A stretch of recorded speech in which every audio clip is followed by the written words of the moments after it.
Assalamualaikum warahmatullahi wabarakatuh. Provinsi Sulawesi Selatan genap berusia 353 tahun. Usia ini menandai perjalanan Sulsel yang cukup panjang hingga mencapai posisi sebagai provinsi terkemuka di Indonesia.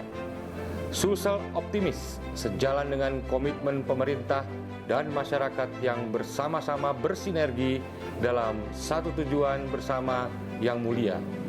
Sulsel tangguh melahirkan keyakinan dalam kebersamaan dan juga dalam menghadapi segala tantangan dan hambatan yang melanda. Sedangkan ekonomi berdaulat menekankan semangat gotong royong bersama-sama membangun untuk kemandirian Sulawesi Selatan menuju masyarakat adil, makmur, dan sejahtera.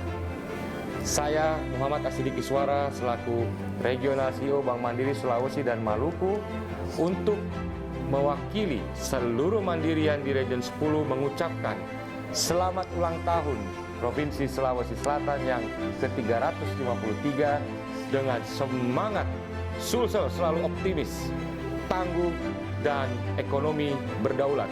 Terima kasih. Wassalamualaikum warahmatullahi wabarakatuh.